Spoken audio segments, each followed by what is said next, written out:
Okay, that was very loud. All right. Should we? Yeah, sure. Okay. So, welcome back to another episode of From the Soul Out of the Ass. Ass. What episode number is this? 14. 14. Okay. I'm Matthew Ottos. I'm Matthew Brown. And today we have a very special guest. Our first guest. Hopefully we get more in the future. But I'll let him introduce himself. I'm Adam Julians, and I know Matthew through our fellow membership of the Free Speech Union. Yes, we do. Excellent. Yeah. So you and I have been speaking outside of... I host some free speech social events, which Adam has been attending. Yeah. We've had a couple of conversations about the experience that you've had at Glasgow University. Is it Glasgow? I'd rather not mention which university. Okay. It wasn't Glasgow. Not Glasgow University. Not Glasgow University. Okay, a university that you attended. University that's in a part of Scotland. Fair enough. Well, I'd like to start just by you introducing yourself a little bit, telling us about who you are, sort of how you've wound up where you are in life. What's my name and where do I come from? Exactly. Like blind date. Yes. So, gosh, how far do we want to go back? Start where were you born? Where was I born? I was born in Derby. Moved to Scotland when I was 4 or 5, when my father changed jobs from working for Rolls-Royce in Derby to East Kilbride. I grew up in Straven, a small town in Lanarkshire. I left Straven to join the Air Force when I was 17 as an engineer. Left the Air Force because they wouldn't let me fly. And I went away and learned to fly anyway. And I came back and studied a degree in computer and electronic systems. Then I was a software consultant for a number of years. Then I had an epiphany. And then I ended up leaving that job and studying theology. Nice. And then going on to do a master's in biblical interpretation, in which I did a dissertation on the humour in Jesus and the Gospels, because I thought, why not? The humor in Jesus. Humour in Jesus and the Gospels. I'd love to read that. Why wouldn't they let you fly at the RAF? I'm curious. You said you went off from... Because I got into an altercation with someone of senior rank, which he started and I finished. And the Air Force took a little bit of a dim view of that. Fair enough. They had their reasons. They had the reasons that they wanted to make, yes.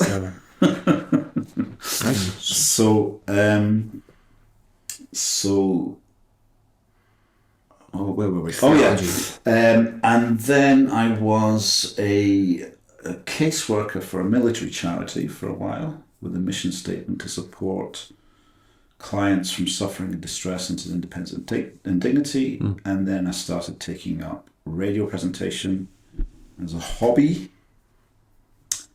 And then that developed into what is now a regular breakfast show that I do at the weekend for a local community radio station. And I was looking at developing that further now. Did an HNC in radio, and then went on to do what I've graduated with now, which is a diploma in higher education in TV and radio broadcast and production,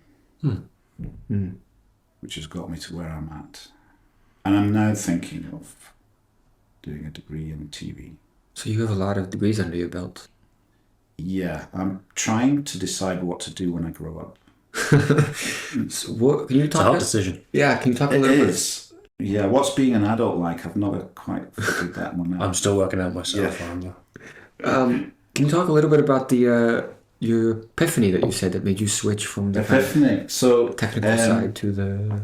So we were talking a little bit before doing this about what interests we had, and it was interesting to hear your story behind what got you into politics and philosophy.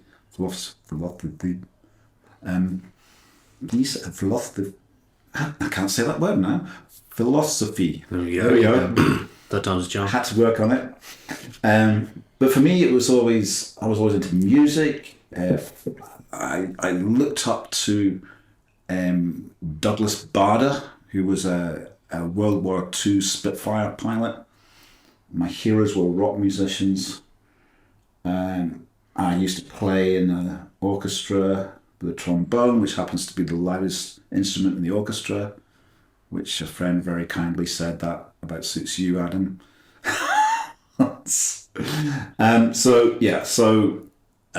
I ended up joining the Air Force as an engineer. I think a lot of that was culturally conditioned because my mother had brothers in the Air Force, my father was an engineer, blah, blah, blah. And I wanted to fly and ended up getting my private pilot's license. And then I had a degree. So I was flying, I was competing in rowing, which I'd taken up at university.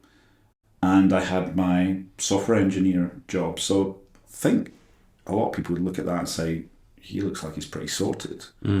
What I tended to find was that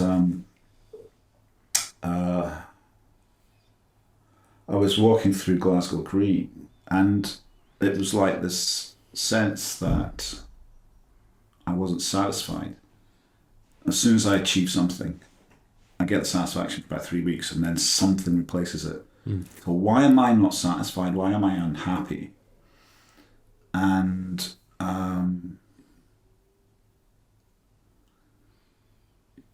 this word came into my head, change.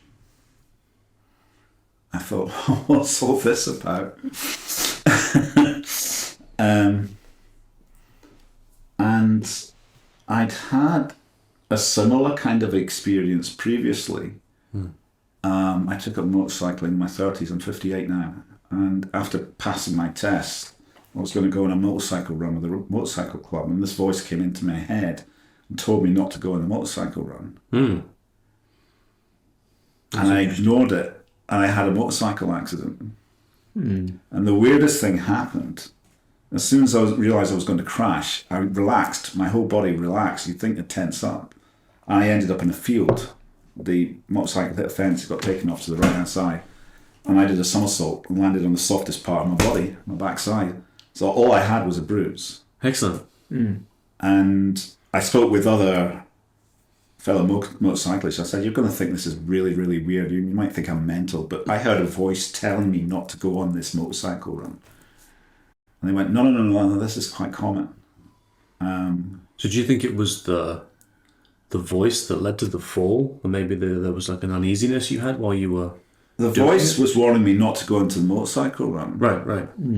And me ignoring it led to the accident.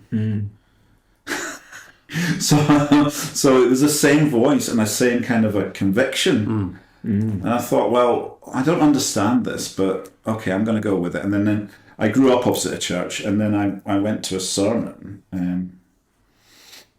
because the minister was close friends with my family. So I thought, well, of all the people I could confide in potentially and talk about things, that should be the sort of person to do that without judgment and all that kind of thing. And when I listened to his sermon, it felt so powerful. I thought, oh gosh, this really resonates with me. I can't ignore it. I'm not a churchgoer. I used to go to church, but then I got, I think, turned off it because of what I think the church represents, which isn't really the authentic core thing. I think so much of church now, to me, is about, and we talked about this before, Matthew, I think, this doctrine of original sin. So because Adam sinned, you are identified as a sinner, right? And your only hope is your repentance. And I found that message to be quite condemning, and I don't see any substance to like the power I had from this voice, right? But it comes from Augustine, who's a church father, and it's just been passed down. And we were talking before about it's like we might be in a kind of a religious conviction that seems to be in society where diversity, inclusion, and equality, and if you fall into the category of victim, the power works for you against perceived oppression. But if you fall into the category of oppressor, there is no redemption. at least with the doctrine of original sin, there's redemption. With this ideology, there's no redemption. You are the bourgeoisie. In the right? Marxist. Yeah, you're the bourgeoisie that needs to be up against the wall, right? And there doesn't seem to be any. If you wanted to challenge that, you, in my experience, and I think a lot of people's experience, you can find yourself in a very, very difficult situation. So you have to negotiate your way around this, I think. Yeah. And part of that is to give credit to this assumption that in some way that you're an oppressor, even though you've done nothing wrong, right? Yeah. And that goes against what I would kind of incline myself towards, which is more in line of what Martin Luther King said at the height of the civil rights movement, of his "I have a dream" speech, right? I have a dream that people not be judged by the colour of the skin, but the content of the character. So it's the same thing happening again, but not. But Well, I think an interesting distinction is with the idea of original sin. It's placed on the individual, right? So you're a sinning individual, and you can be redeemed by your repentance. Yeah, but not in this lifetime. So I think that's an arguable point. But yeah. But like, so that's the Protestant kind of. Yeah. But with the ideology you were speaking of, because it's a collective ideology, and its definition of things is structural, right? So it's the idea of you sinning within this structure, which I think is where the idea of it not being redeemable comes from, because it's not redeemable because you have inherited privilege, and that's in your subconscious. Yeah. And there's nothing you can do about that. So you need to be aware of this privilege you have so that you therefore don't oppress. And with the doctrine of original sin, it's inclusive towards everyone. With this ideology, it's to some groups or not to others, or to some groups to a greater degree and not to others. Whereas my approach would be to say, we're all part victim and we're all part oppressor. We all have advantages and disadvantages in life. And the degree to which we either oppress or are a victim are the degrees to which we're exposed to things, but also whether we nurture that oppressive side to us or not. Right. It's kind of the sort of Alexander Solzhenitsyn's approach. The line of good and evil runs through the heart of every man, but at times in his life he's closer to a sinner, closer to a saint. Yes. Okay, well that's really interesting, because I think that segues quite nicely into. Why don't you tell us a little bit about the kind of build up to your experience at the unnamed university that you attended, and then sort of lead us through what happened. Well, what was quite interesting is that I think I've got a little bit of confidence from a previous experience in education where I was coming across this kind of thing, and I think, I mean, not that it makes any difference, but it was a gay person that was accusing me of bullying previously, and in this institution, it was treated as false accusation, and I'd left the institution with a qualification, and my conduct was regarded as impeccable. Is this when you were doing your theology? No, this is when I was studying radio at Glasgow City College. So I went on to this institution. I thought, okay, well, there could be something similar happen, let's say. I mean, I'm an older person. There's a generational gap. Sometimes there's misunderstandings. I might have this kind of thing to deal with. So let's, try to relate as best as I can to, obviously, if someone feels bullied, that's very unpleasant. No decent person would want anyone to feel that way, I think. So I would want to empathise with someone that feels that way, but also I wouldn't want to do myself a disjustice with enabling false accusations. Sure. So I was in a team I came up with an idea for a project, and it was a short film documentary. And the other team members decided that as I'd come up with the idea, I should be the leader in the team. Okay, so that I was the director producer, and the other team members, one was going to be the editor, and one was going to be the cameraman / cinematographer. Sure.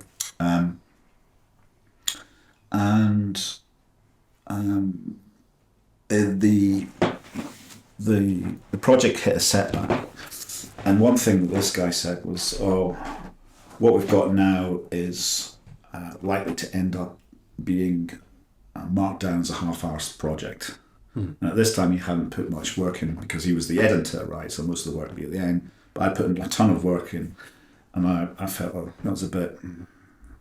This was done in social media, so I just suggested, look, if we've got any criticisms to make, can we make it, put it forward in a respectful way, in a constructive way, and if we do make a criticism, can we suggest a solution? Let's say. It was a hiccup, and we got back on track. But at that point in time, the next time we met, he said, "Oh, I've been a bit of a dick, blah, blah, blah, blah. I've not been sleeping right, been burning out." Okay, fair enough. But then I made a joke that he didn't like. What was the joke? Okay, it is dodgy. It is a bit dodgy. So, but I will give the context to the joke. Sure. And I don't think I would say the joke in the context of a university again, having had this experience. I might say it in a comedy club if I was doing stand-up, which I have done. But I think you need to consider your audience, and perhaps I didn't quite consider my audience this time. But what I said was, what it was Halloween. Everyone was in a great mood, looking forward to going out at night. He came in and said, "Oh, I hate Halloween." You know, I don't think he's that brilliant socially. It could be a bit socially awkward. And I could feel the whole room, the mood of the whole room drop. And I turned around and said, "What, did you get raped by a vampire at some point?" Okay. Right, so I see by your reactions, there's laughter, but there's also a head in the hands. So that's the sort of thing that would split an audience, right? Yeah, in a comedy club. Sure. Right. But it might not be the sort of thing you would want to say in a university environment. Fair enough. But it was just this little comedy input in my head, right?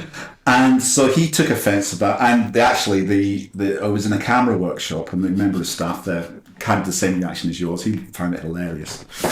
But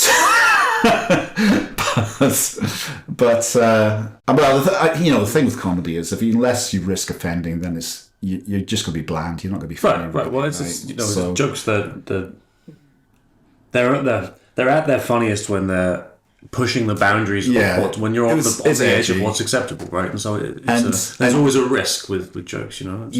And now looking back on it with this so-called rape culture, even using the word rape is considered rape now. So sometimes, it's very, very difficult. But anyway, I learned a bit from that. I don't think I would do that again in that context. I might do it amongst my mates. Use a different monster next time. Use a different monster. Yeah. So in his words, that was, I gave no consideration to what someone might have been through before coming to university. It was offensive, and it made me feel very uncomfortable for the rest of the day. Yeah, but no one's been raped by a vampire, though.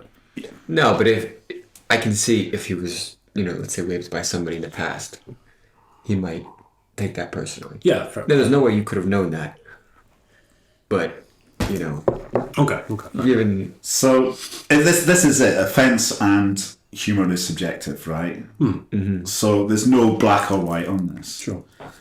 But he also hadn't been doing the work that he'd been assigned and took responsibility for, so I was encouraging him to do that. And so this was in social media, and he didn't say it to my face, but he said, I can't remember what the lead up was to it, but he said, "It's clear I've been repeatedly belittled." and I think you've overstepped your role as a leader. So I had my say. He considered himself to be the voice of the class. You see.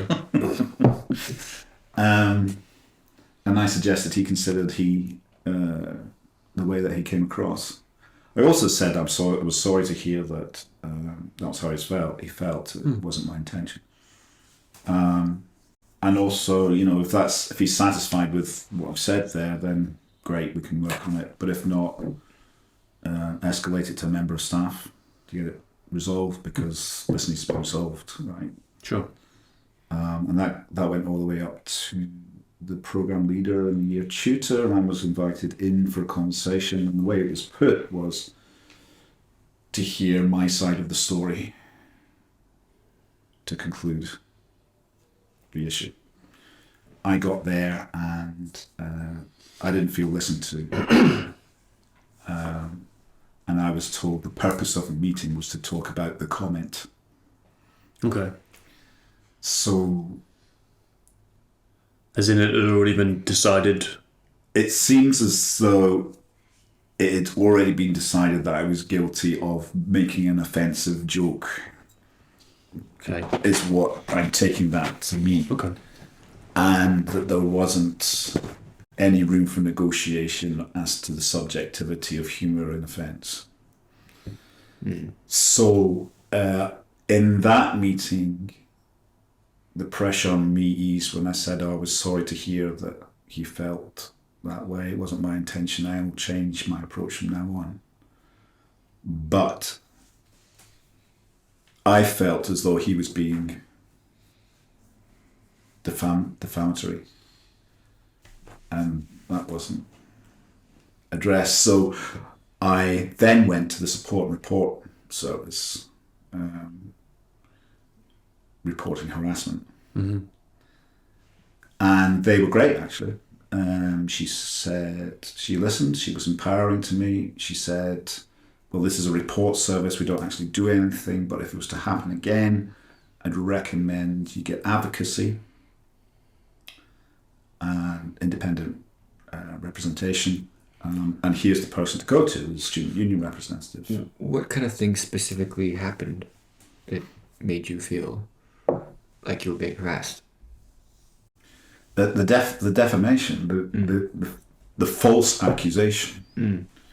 And I wasn't ready for that because previously, well, I perceived to be the false records, because previously the way it had been dealt with had been that it had been false accusation and my conduct had been impeccable. So that was I suppose, the expectation I had of the meeting, and it didn't turn out that way.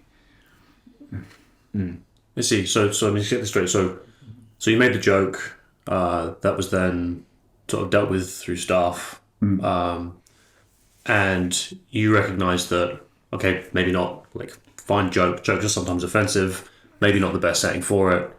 Yeah. And then there wasn't that kind of dialogue. It was I felt my feet were held to the fire about it. I felt I was in the dock, right, against a prosecutor, right? So it was like, whoa, I'm not expecting this. And especially because I've been told the purpose of the meeting was to hear my side of the story.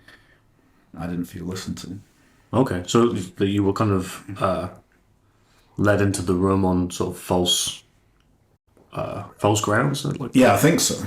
Yeah, I think there was a trap set for me, and so I'm just trying to sort of place a finger on what the harassment was that you felt you experienced. Was it the people, as in your feet held to the fire, or I felt that did you continue the accusations afterwards? Yeah, I felt I needed to speak to somebody for support. Mm-hmm. Okay. And those were the list of classes. There was bullying, harassment, there was blah, blah, blah, blah, blah. Mm-hmm. And I just felt that, okay, harassment seems to fit the closest description for me to have a purpose to speak to this person. That was the only reason. Specifically that he had, well, the joke was part of it, but also the accusation of repeatedly belittling him. So that to my mind, Right, sounds okay, I like see. an accusation I of see. bullying. I see. Right? If it's just a joke, no problem. But an accusation of what appears to be bullying, which is what I So what did he take to be the repeated belittling? As in, like, I've no idea. okay. I have no idea. So this was the first confrontation with this person. Yeah. Yeah. Well, it wasn't because of the previous thing that he'd said about the project being Half-assed job. Yeah. and he'd admitted to, in his words, being a bit of a dick. Okay. Right. And my That's- other teammate had said at the time that if he'd have been spoken to like that, he'd have punched his lights out. okay. Right. Okay. So it's not just me. Right. So that set the kind of foundation to what happened later on. And what happened later on was I was part of a class where we were looking at This is all in the same university? all in the same university. Yeah. What's the distance and time between event A and event B? Which one's event A and which one's event B? Joke. Well, which one happened first? The joke and the accusation of repeatedly belittling kind of happened in the same WhatsApp Okay. conversation. And then, okay. Fair enough. So now that was kind of December. Now we're getting into January, February, March time, something like that. And this is 2021. 2021, 2022, yeah. And in this drama class, there was a big focus, and I think it was good, on diversity in British drama because, and then if we go back to the 1960s, predominantly white male, received pronunciation, anyone that's working class has got a minor role, or they are the object of humour. And there was a turning point in terms of a documentary called Cathy Come Home, which was focused on working class. And we're looking pretty much from that continuing throughout. So there was this BBC drama called Years and Years, and in the drama there were three couples, one gay couple, one mixed race couple, one couple where one was in a wheelchair and one was able-bodied. There was a flat earther and someone who was trans but not transgender, trans species, and she believed that to live authentically would mean to go to Switzerland, commit suicide and connect to the internet to live forever in information. Okay. Kind of set in the future. And it also depicted Donald Trump still being president and sending a nuclear bomb to a man-made island off to the east of Vietnam. Okay. Quite an intense program, by the sounds of it. Yes. So I said that. Sorry, was this program? What was the genre? Was it like supposed like a comedy, like a documentary kind of thing? It's a drama. You did say, Right. sorry. It's a drama started off at the present day, and then moved on to the future. I see. Sorry. So, so I said that it was a mere observation that it didn't represent diversity in society. Okay. And that because of that, there was not the suspension of disbelief. And it was disturbing. Given that there was a nuclear bomb attack portrayed. Now, the disturbing got conflated with Everything diversity. And in the class, there were personal comments made towards me.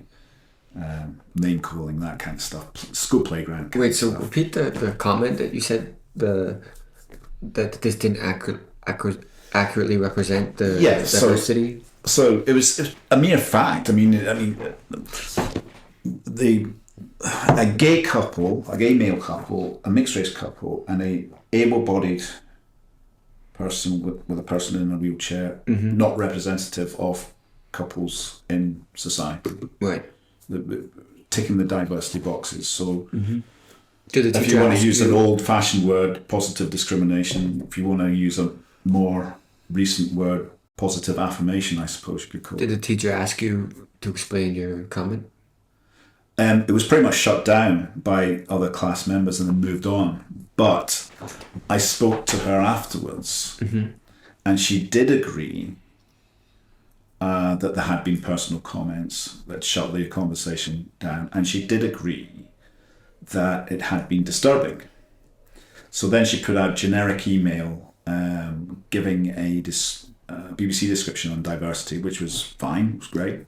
And then she said that she was worried about personal insults and misinterpretations, alluding to what I'd said. But then comments continued, including one from my friend, who had said that... Is this friend in quotes or...? Friend in quotes. Okay. Who I had a previous lovely encounter with. Who said, I didn't come to university to hear offensive humour, bigotry and hate speech that makes me want to throw up and not continue in my university education. You said that to your face. This was in it's Aula, so it was a kind of a text thing that like chat feature has in the university. So a lot of it. And directly to you. Yeah. A lot of the information about the course or discussions about various things goes on in this particular. Okay.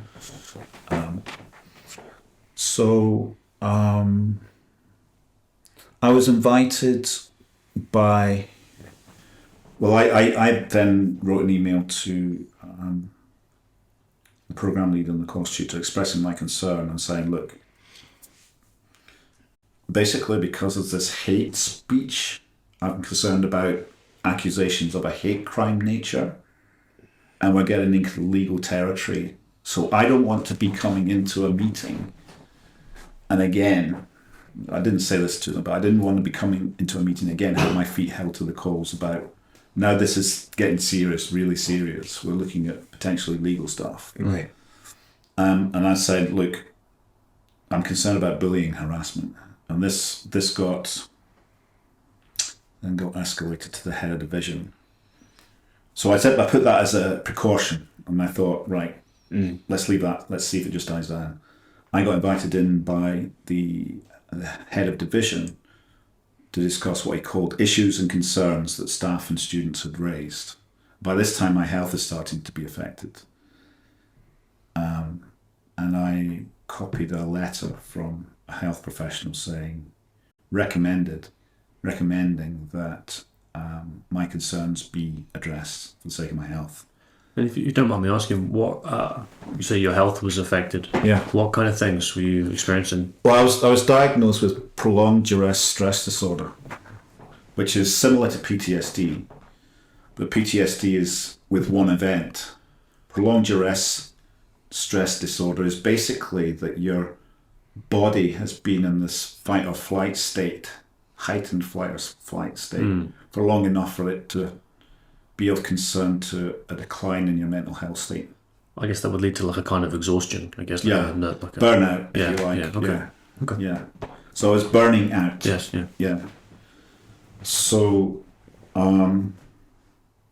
so one thing led to another, and there was a student there who was supportive of me. I said, look, can we speak with this student there? He said that wouldn't be appropriate, and I was going. And then... That's interesting. Sorry, wait. Can we go back to just that? You said there was a student who supported you. Yeah. And you said, can we talk to that student? Can I bring... I'd been invited in to discuss things. He said I could be accompanied, and I asked for the student to be accompanied with me, and he said it wouldn't be appropriate for him to be there. Okay. Did he give a reason? No. Right, but I'm assuming they took the opinions of the other people in the class who were opposed to the things that you said. Yep. And didn't take any opinions of anyone that may have agreed with you. Yeah. Okay, well, there's a double standard. Yeah. So, so what he then said was that you've expressed a desire to step back from your studies previously. That's not true. What I'd stepped back from was a being class rep at his recommendation because I'd been under stress and to alleviate myself from stress. So it wasn't to step back from studies.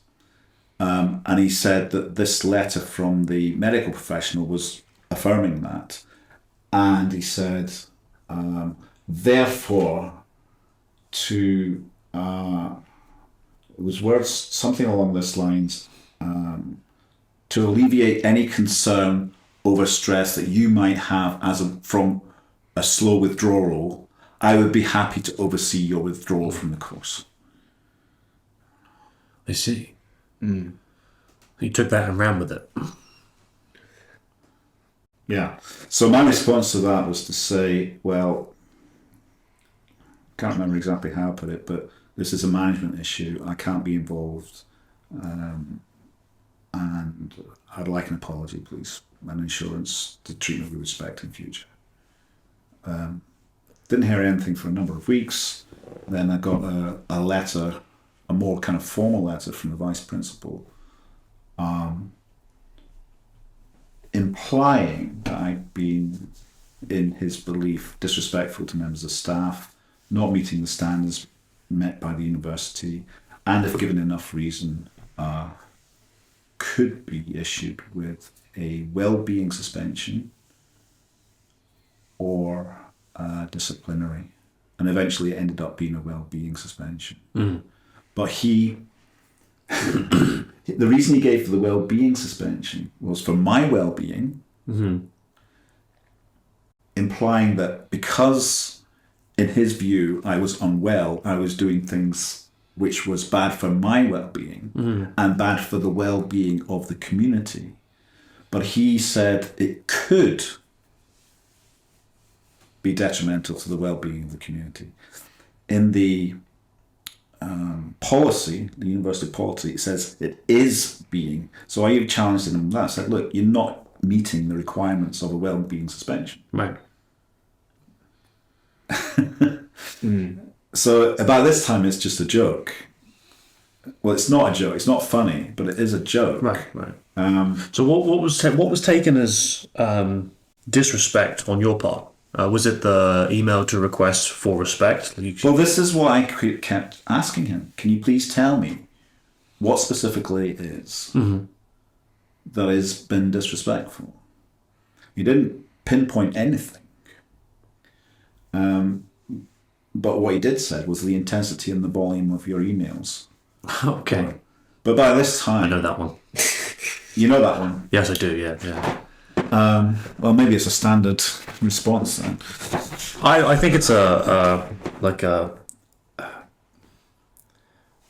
at the University of Edinburgh, they have a expected behaviour policy. Yeah. When regarding complaints, one of the points is if you keep emailing someone about a particular issue after it's been dealt with, that's considered as unacceptable behaviour.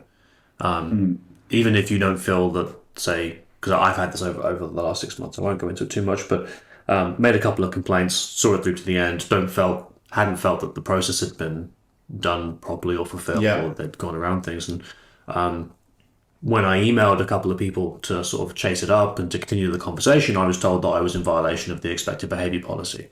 So I think it's we don't have to talk about this anymore thing. That they have decided. Yeah, it's like something like a bureaucratic mechanism that can be deployed as and when convenient, so that they don't have to keep talking about a particular issue. Because they are the central party member in the dystopian Orwellian Ministry of Love, right? Right. Let me ask a different question, because this is the thing that stands out to me. Go for it. Is obvious. Do you think they weren't taking you seriously? Oh, totally. No, but because of your age? Because to me, that's the first thing that jumps out is, they say, oh, he's just a different generation. He's just, like, it's a very kind of, oh, he's a different generation. He doesn't understand. He's not, getting where we're coming from. Therefore, what he's saying is just not with it. To me, that's the obvious thing. Well, I think that came across, so I'll let you answer, but I think that came across in the sort of material you sent me, where they said that something like, we hope you now have a greater understanding of the culture and was it principles or something? Yeah. So that wasn't patronising at all. No. Yeah. We hope now you understand that. Now you have a better idea of the standards expected. I hope that this will not be an issue moving forward. That's the one. That's the one. Words to that effect. So that was from the vice principal. Excuse me. Okay, so what I know is that other members of staff are afraid to speak about diversity out of concern for being disenfranchised or losing their job. That's what I know. I suspect that the vice principal was like that because there might be pressure from this movement, if I want to use that word, to be like that. And I think it'd be easier for him to have a tick in the box and attribute the issue down to me being mad, bad or sad, right? Than to get to the root of the issue and potentially him lose his position. I think that's what's going on. Obviously, someone who's older, a vice principal, is of my generation. So I think that in terms of the question you're asking, it might be coming from a younger generation, but perpetuated by the older generation as well. But do you think when it's perpetuated by the older generation, do you think it's partly fear that the younger generation is going to come in and say, oh, you're just a part of this crazy generation,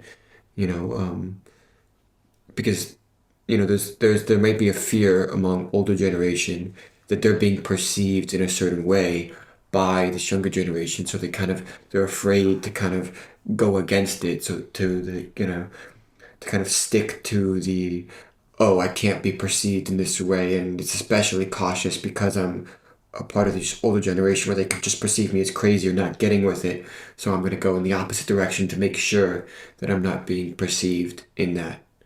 I would say almost certainly. It's certainly based on fear.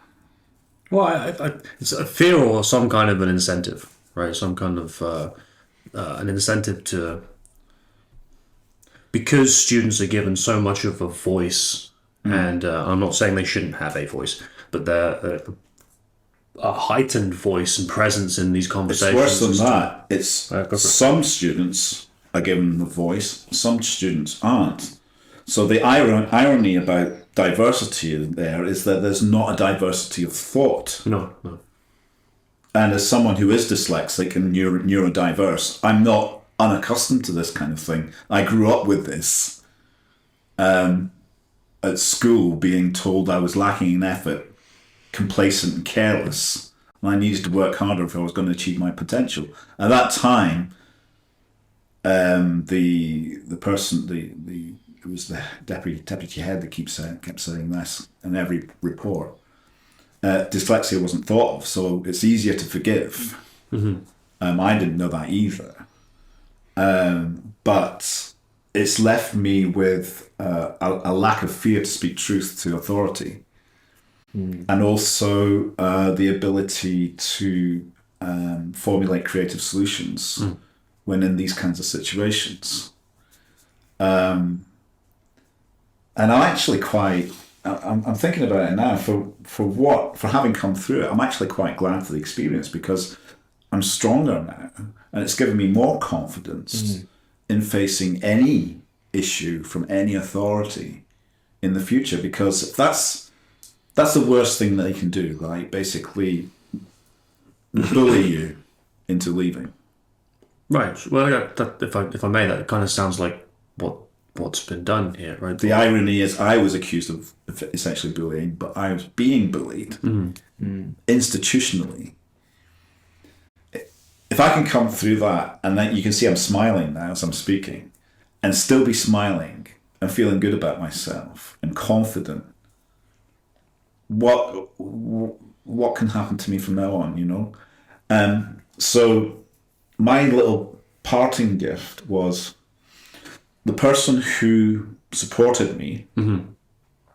he's found himself under a disciplinary, first of all, and now a temporary suspension until the 17th of this month. It should be interesting to see what happens. For what? When that's lifted. For saying similar sort of things as I've been saying. That's interesting. And one or two other things. And at his disciplinary hearing, the lecturer who initially was supportive to me presented what I'd said, without mentioning my name, as if it was discriminatory and a human rights offence according to university policy. So she's done a little turnaround there from being supportive to me. Now, I knew people that would have heard that would have known who would have said it. So she might as well have used my name. Right. You know. So I've decided to withdraw from the university. It's not healthy. It wasn't good. I didn't see any good coming out of going down this path of this well-being suspension, because I would have had to meet with a panel and give an explanation as to what was happening. That's what I was told. Well, that's very much feed the fire, isn't it? You're saying when you're well enough, when you advise us that you are well enough,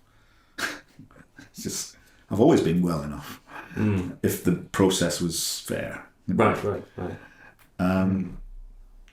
So I'd withdrawn,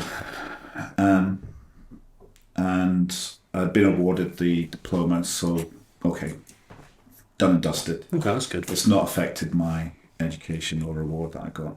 But it's still niggling me. And I wrote an email to the lecturer, said, look, here's your statement that you made. You said these were the exact words that I used. Do you have a record of this to prove it? And also, it's not consistent with the support you gave me. So I would suggest we consider what your options are. I'm going to consider what mine are. I didn't hear back from her, but I heard back from the vice principal. He said, you were told only to contact through my office. This has been resolved.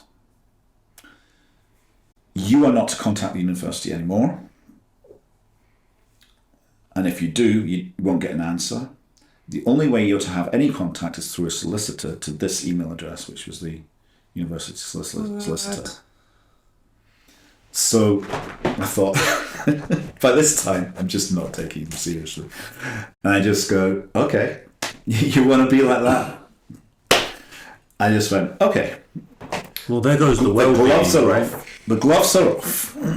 Yeah, I'm not under his authority anymore. No. Well, and also, I think it shows that the sentiment he was trying to express of care for your well-being was not sincere. Oh, yeah, right. For sure. Yeah. So I said, I reject your assertion that this has been resolved.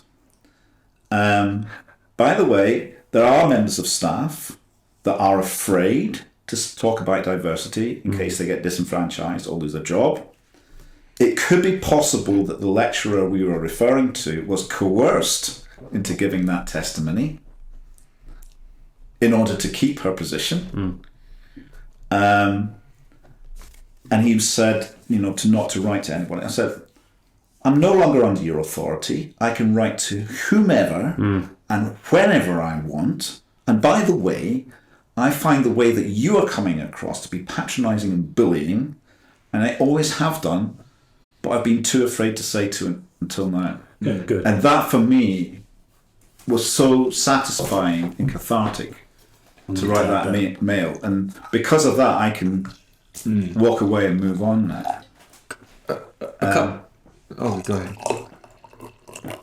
But I would do the whole thing a lot differently now. I've learned so much through this experience. And I think the challenge, in moving forward for me, and I suppose for anyone, is, first of all, to be healthy, to be able to be healthy in these environments when everything's coming at you. And also to turn this around and make it thrive, so that if you are being mistreated in any way, which I believe I was, it's the people who are doing the mistreatment that actually experience the consequences of that. Right. I wanted to. You said that you knew that certain members of staff were afraid to talk about diversity. How was it that you knew that, or how was it that you come to? Oh, because I'd mentioned that I'd talked about diversity to someone who said, "Oh, I wouldn't talk about that. I like my job." Okay, fair enough. Yeah, fair enough. Can we unpack what it means to talk about diversity? Because I'm still not super clear Sure. about what you said. That speaking about diversity, you saw a film. You said that you think diversity is a good thing. You saw a film that they said, oh, how does this represent the average couple or whatever, and you said, I don't think this film accurately represents is an accurate representation of every couple, and that the nuclear bomb thing was terrifying. Yeah. I don't understand how that's a comment on diversity. I really don't, because to me, a comment on diversity is judging whether or not diversity is a good thing. What you said to me is, how well does this film accurately represent X thing? I don't understand how that is. Well, representation and diversity, I think, they're very closely linked together concepts. But to me, the conversation that could get you, that we're talking about, that could be potentially troublesome, is whether or not diversity is a good or bad thing. I don't think that how accurately this film represents the diversity in the world. I don't understand how that could because that's just empirical. You know what I mean? That's not normative. Is it good or bad? That's just, does it do the job? But I'm struggling to understand why a comment on how well something does a certain job is a problematic comment. Exactly. And in a university, you would hope that it would be an environment where it's safe to discuss a variety of different views, challenge those views, and have your views be challenged, so that therefore you grow in terms of the ability to engage in discussion and debate. And I'm all for diversity in principle, and I'm in the reception of that from having been in a minority group with neurodiversity. Right. So why would I not be for it, right? Right. And what I think we missed out on would have been an interesting discussion, debate as to the costs and benefits, say, of positive affirmation, or what used to be called positive discrimination, on one hand, and then awarding a position or having characters in a drama, say, based on merit or what is a true reflection of society. But a lot of what went on in the module was about drama needing to represent society. So I think there could be a very interesting argument to put forward the case for positive affirmation to overcome historical underrepresentation. Yeah. That could be an interesting argument. But if the discussion debate is shut down by someone calling you a tool, or anyone that thinks that's an idiot or whatever, that's completely just that conversation can't be had then. Yeah. Okay. So there was an opportunity to talk about how representation could be interpreted by a number of people. Yeah. The value that could be seen in it, the value that could not be seen in it. And that you felt that was immediately, as soon as you went against the grain of what is the assumed to be value of representation, that was shut down immediately, and that conversation could be had. Yeah. Okay. Yeah, that's it. I go to the point that even if I'd said something completely abhorrent, I think what I said was an appropriate engagement. But even if it wasn't, I would go down the path of dealing with inappropriate speech is not shutting down that speech. It's by having more speech. And I would use the example of Nick Griffin from the BNP, the British National Party, that appeared on Question Time. Now that appeared few years ago, and at the time it was seen to be controversial to allow someone who was so overtly for repatriating people to the West Indies who are British citizens to allow him on the show. But what that did was there was a panel able to engage with his ideas and an audience as well. And very shortly after, that brought down the end of the BNP, right? Exactly. That's a very good example. Very good example. Because because even if someone is saying something abhorrent, reprehensible, you let them say it, because then you know where they are and you know what they think.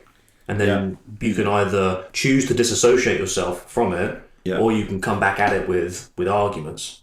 Yeah. And you'd expect a university lecturer or a teacher to be looking to encourage such a dynamic rather than allow for students to override the conversation, to shut it down, and then have the teacher be on the back foot in such a way that she later changes her initial position after you've gone to her and said, I don't think that was great. I actually feel a little shut down here. That doesn't seem to be what university should be about, even if there's some contentious disagreement going on here. Yeah. There's also an interesting thing because,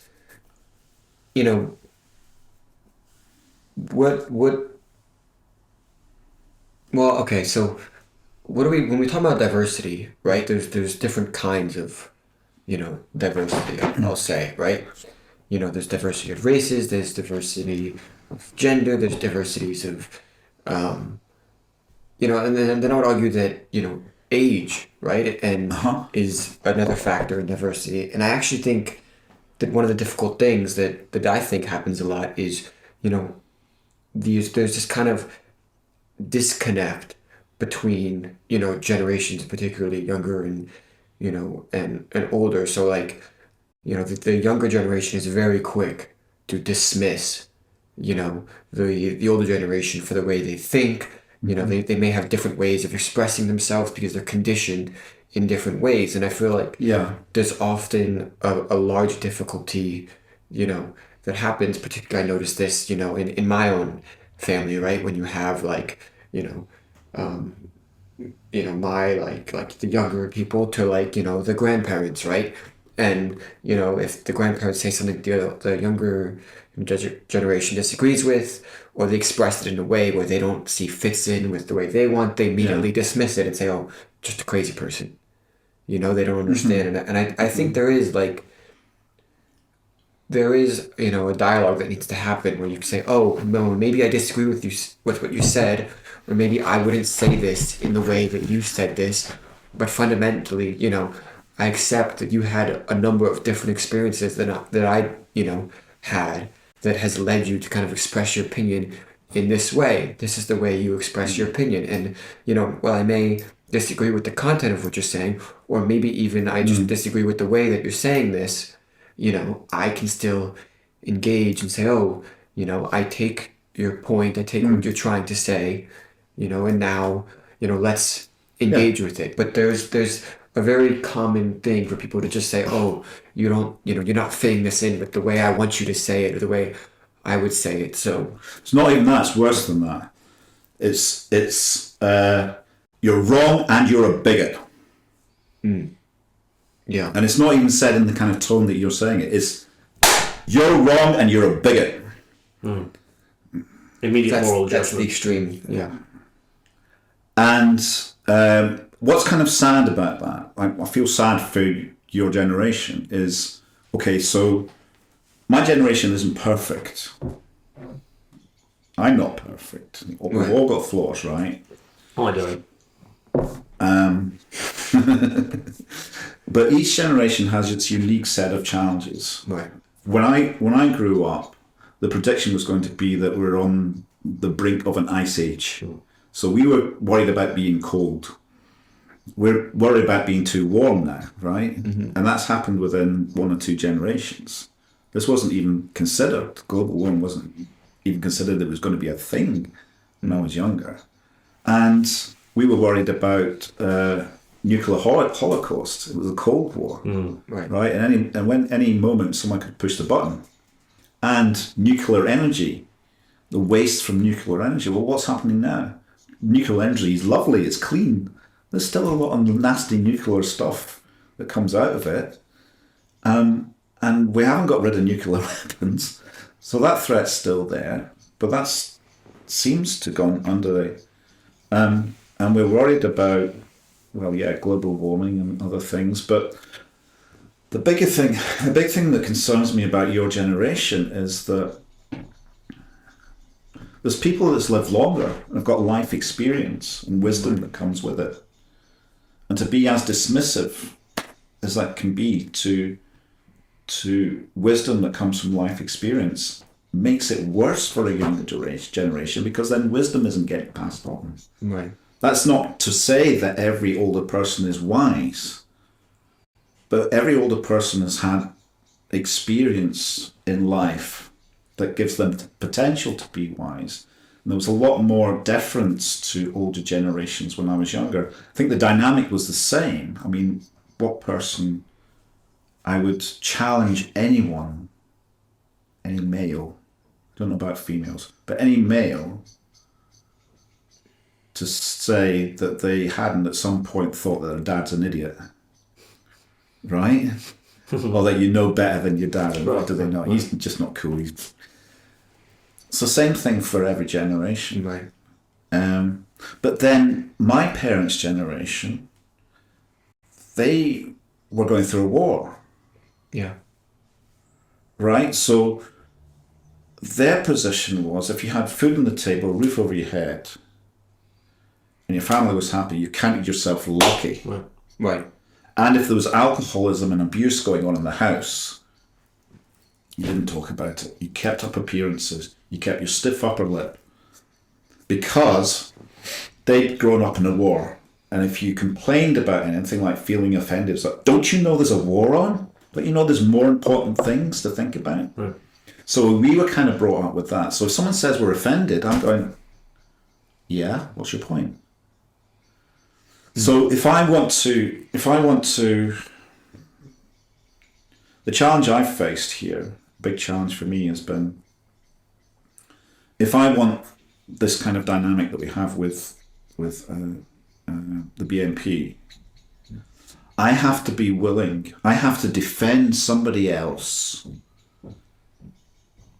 saying or doing something which I take to be offensive. I have to assert their freedom to do something which my core being feels to be wrong. That's what I've learned from this. So if someone says, oh, that's offensive and you're being a bigot and you are wrong, even if they're completely wrong, I have to defend their freedom to say that to me. Sure. Well, that's the Voltaire quote, right? Something about, I may not like what you say, but, I'm going to defend to the death for you to say it, or something like that. Or for the right for you to say it. So this is what I've learned that I need to do to learn from this, rather than assume here's a discussion and debate we can have where someone's saying their opinion, I'm saying my opinion, we can work this through. Because I don't think we're in an environment where we can assume that's going to have a good outcome anymore, sadly. Mm. So what's the lesson for you?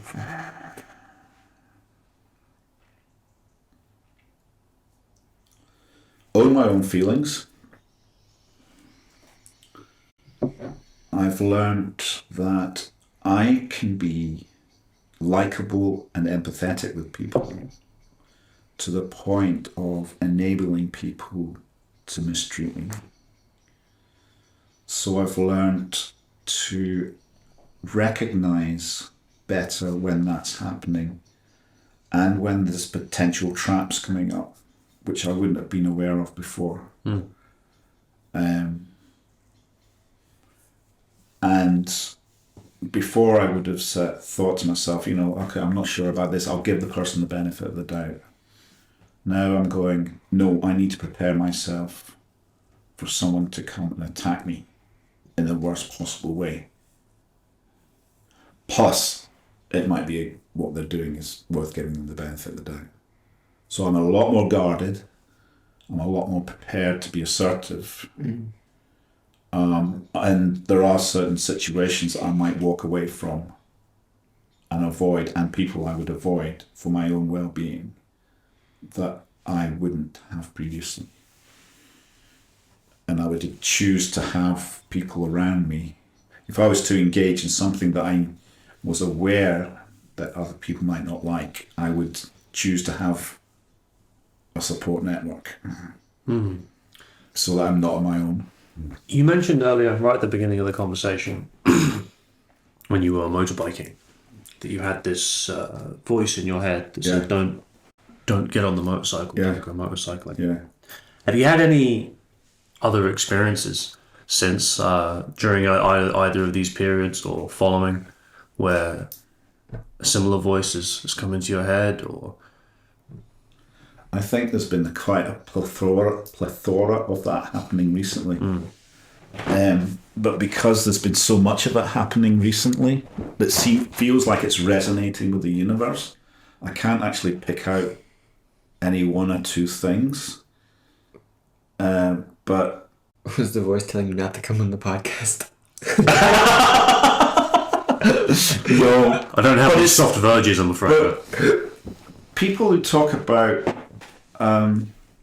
meditation and things talk about a vibration. So a vibration at a higher level, right? And sometimes I notice that in conversations, like we had that conversation about the ideology around being now like the doctrine of original sin, except that there's the doctrine of original sin was redemption. That was a powerful resonance for me, because that was kind of, I think, going on inside me, but I hadn't articulated it yet. And then to know that you are thinking the same kind of thing. So that's as powerful, I would say. Okay. So could I possibly say that these sorts of things are starting to manifest themselves in combination, in relation with others in community, whereas before it was kind of on my own? And I think there is a powerful movement now. I think a lot of people feel these things very powerfully, that something is seriously wrong, but perhaps don't know what to do about it yet. Well, I think the existence of things like the Free Speech Union points to that. I mean, the fact that something exists in the first place, that people, that the demand has been there for some kind of representation or some kind of support. For people who have been speaking their mind, maybe stupidly sometimes, maybe saying some off things, but it is their right to do so. And that they've been increasingly hounded after, both in sort of corporate environments as well as university environments, that such an organization has come into existence, I think does suggest that, like you said, that there is this growing sense of, oh, hang on a second, something's not quite right here. And I think also, like, just let's say, for example, hypothetically, right, if something like what you said was they immensely disagree with and they find, horrifically wrong and abhorrent, right? Wouldn't you then want to kind of help, like, if the person is willing to better understand your position and where you're coming from, wouldn't you want to, like, engage in dialogue? Absolutely. So that they can help, get to where you're coming from. So this is help guide them. But if you're just going to shut them down, then to me, you're just pushing them farther away from you. If you want people to come along and to, move, to gradually move, society, the world to a certain place, then you would want to engage with people that may see things differently than you. And to help them understand your position, but to kind of immediately push them away, just, kind of creates this like bipolar, scenario where they're farther away from you. And it's kind of creating this like, ideological war that shouldn't happen. It doesn't need to happen. Yeah, I think that first part as well is, yes, you may want them to come in your direction, And so you'd engage with them in conversation rather than pushing them away. But engaging in that conversation also allows you to figure out where you perhaps might be mistaken. Because, I think the pushing away comes from the assumption that there is no mistake. Like, I'm not mistaken in my position, so therefore I'm justified in saying you're wrong, you're a bigot, you're immoral, therefore off you go. Whereas if you have that humility to go, oh, look, I feel very strongly about this, like really strongly, but I'm a human being, and human beings are sometimes wrong. Sometimes we've misunderstood things. So let's have the conversation. Let's figure it out. And then we'll and then there's the agree to disagree thing that we just don't seem to be doing anymore either. Because I think a lot of people confuse having a contentious conversation with someone with either I'm going to have to surrender my position or they're going to have to surrender theirs, right? We don't consider the fact that you can take combative, I don't think we consider that you can take a few steps towards someone's position without going the whole way, right? That you can have a back and forward. You can not be, say we disagreed, right? I could put forward my argument to you. You could say, well, hang on, Matt, actually, here's where I think you misunderstood some things. You could come back at me, and we can do this 3 or 4 or 5 times over. And then at the end of the conversation, go, okay, look, neither of us have convinced the other. So why don't we agree to disagree? Yeah. Maybe some things will change. We'll stew in the conversation we've just had. Yeah. Maybe we'll have some experiences that change our mind, and then we can reconvene and have the conversation again. And that just doesn't seem to be present or even a part of these kinds of conversations. It's like it's do or die, right? It's yes or no. It's like I have to go your way entirely, or you have to come my way entirely. Yeah. So what we're looking at is it's more of a primal kind of tribal way of being. So the other tribe is a threat. So we have a strong cohesion within the tribe, and we're hostile to the other tribe. Right? Or it could happen with individuals in relationships or whatever. But this is where the beauty of diversity is. The beauty of diversity is that I might be totally wrong about what I think about something. And the fact that something has touched me and I feel really offended by it might be touched on something that, hey, if I ever think about this and I reflect on it, gosh, that might be better for me and better for everyone else as well. And be thankful for the fact that I have felt offended because the offence then to be relieved of the pain associated with the offence is my motivation for improving so that things are better for me and everyone else. And the sort of thing that you're talking about doesn't enable that kind of growth. It's like it's all the hallmarks of a religious cult. You have to adhere to the values within that cult, and it's usually with a charismatic leader of some kind. Right. Haven't got to that part yet, thankfully. So how are we doing for time, Ethan? It's 4:20. Good number. Shall we wrap up? Yeah. Sure. Were there any final things you wanted to say? I know you said you do a radio show. Did you want to tell anyone about that or anything you wanted to? Well, yeah. I mean, my radio persona is Jules London. I've got a show on Saturday, Sunday mornings between 7 and 10 on Pulse 98.4. If you're in the Paisley region, it's on 98.4 FM. Everywhere else, pulseonair.co.uk. All right. Excellent. Fantastic. Well, thank you, everyone. Thank you, Adam. This has been a really, really good conversation. You are our first guest. Thanks for having me. A major milestone for the podcast, first guest. Absolutely. Hopefully, those who are listening realize it's not such a scary endeavor, and will come on and speak to us about something they're passionate about, too. Absolutely. Take care of yourselves, everyone, and we'll see you next time. Yeah.